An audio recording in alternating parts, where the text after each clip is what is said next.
Hi, my name is Haley Gillespie. I'm a nutrition and fitness coach, and in this video, I'm going to go over 10 of my favorite nutrition tricks and tips. So some of these ideas have been around for a while, and we're just starting to learn the benefits of these traditional methods, and some of them are kind of newer trends.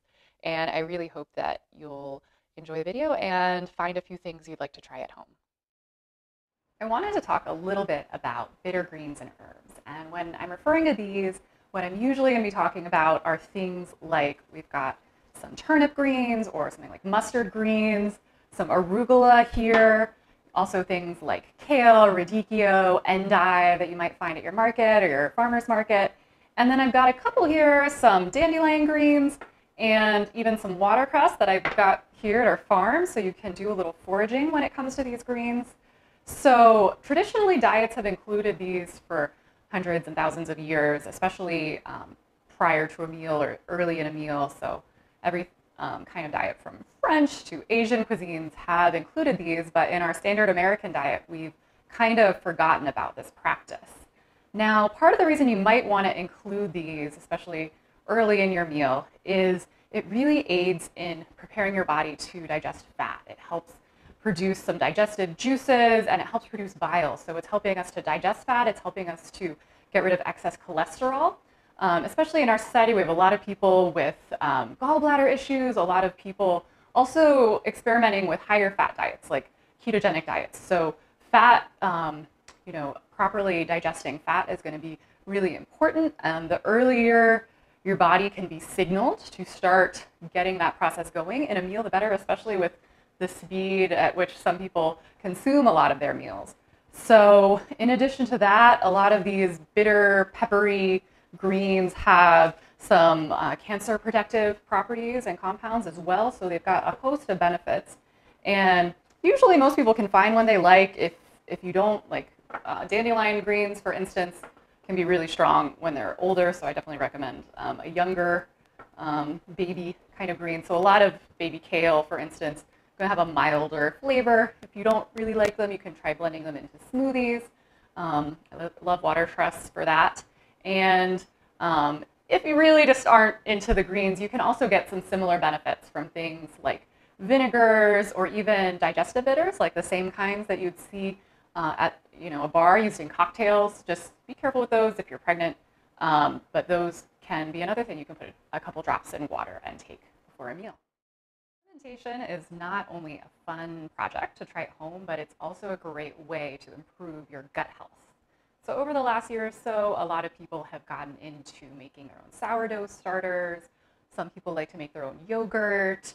There are a lot of different kinds of fermentation. And some benefits of fermented foods are you're getting some natural beneficial bacteria. So things like what you find in probiotics, helping to improve your gut health that way. But also foods that have been fermented tend to be a lot easier on your digestive system because the bacteria have pre-digested a lot of things. So it can reduce digestive issues like gas or bloating and upset stomach. And a couple that I like to do personally are sauerkraut, traditional sauerkraut. And it's really easy. All you need is some cabbage and some salt. And I find these spring-loaded jars make it a lot easier. And then another one I like to do is apple cider vinegar, and I just use apple peels when we press cider here on the farm. And it's another one that's quite simple to make, but whatever you personally like to make, like my mom really likes to make kimchi, and there are just a lot of different types of fermented foods you can dabble in, so I really encourage you to give it a try. Anyone who knows me knows that I really love coffee, and I also love green and black tea. And I not only love the taste, but I love some of the benefits that they offer. So coffee, it's a natural stimulant and performance enhancer, so it's great to take before a workout. It also helps to suppress your appetite, especially if you're trying something like intermittent fasting. And both regular and decaf coffee has shown benefits to metabolism and in preventing diabetes. So it also has a lot of antioxidants in it. Teas, both green and black, tend to have a lot of the same benefits as coffee. They have a ton of antioxidants as well, and they tend to have a little less caffeine.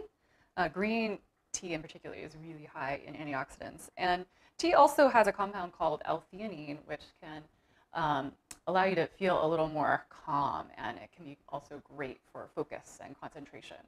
Some things to be aware of: coffee and tea can certainly affect your sleep, so you want to be really mindful of it. Some people are so sensitive that they're just really going to want to avoid it at all, or just do decaf varieties. Most people want to avoid having any caffeine in the second half of the day. And you also want to be mindful that over time you can create a dependency with caffeine. So it's good, if you can, to have a washout period every once in a while to mix. What I do is mix some decaf in there. And then I'd also say quality really matters with these.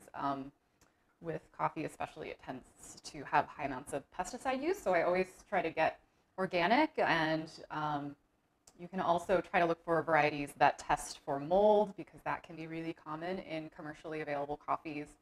And some of my favorite methods here, I really love to do a pour over or a French press, which is an unfiltered variety where you're getting some more compounds in there. And then I've got some green tea, which I'll do. I have an infuser I'll use, or just getting some good organic green tea bags are great. So if you're already using coffee and tea, maybe consider up-leveling the kind you're using, or trying to work it in before a workout. Those of us who live in Garrett County are really fortunate because we're surrounded by a lot of small family farms. And this is how I try to buy most of my meat, and when it's in season, vegetables too. And you can do this either by going to the farmer's market, or as far as meat goes, it tends to be less expensive if you can pre-order it in bulk, because it can be a little more expensive and a little less convenient than what you'd find in the grocery store, but it ends up being so worth it, especially because a lot of these smaller farms have great practices. They pasture their animals a lot more, so it's just improving the quality of the meat, and oftentimes they're treating the animals more humanely as well, and you really know what you're getting. And even if they don't have labels like organic or things like that, a lot of times they're still following those kind of practices or more. So they just still are smaller, so it doesn't make sense for them to pay so much for that kind of a certification. So I would really encourage you to look into this, and you can, just get packages that look like this, stock up your freezer, and then of course in the summers, wherever you live, you probably have a farmer's market, and you can get tons of wonderful produce there. And of course, it's a great way to support your local community. Soaking and sprouting are other examples of practices that had been traditional, but we've kind of let go of in modern diets. And things that you can soak and sprout are pretty much anything plant-based. So something like legumes, like lentils or beans.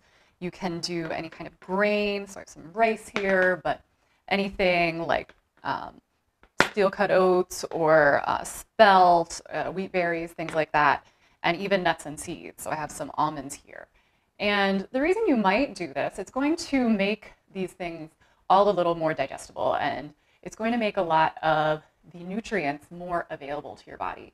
It can tend to break down some of the plant's defensive mechanisms, so things like phytates, things that might bind to those nutrients, especially things like iron, which can be high in things like beans, but we don't tend to absorb them well. So especially people who are low in those kind of nutrients, or if you're relying on these things as part of a vegetarian or plant-based diet, you really might want to consider some of these practices.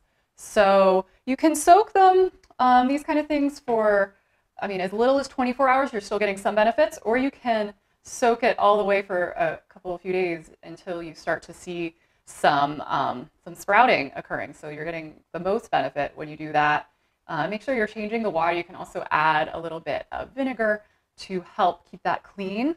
With things like rice, you're actually also removing some potential impurities and toxicities. Like rice in particular, brown rice, can have trace amounts of arsenic on it, which if you soak it for a day beforehand, you're essentially reducing almost all of that. So I encourage you to give some of these methods a try.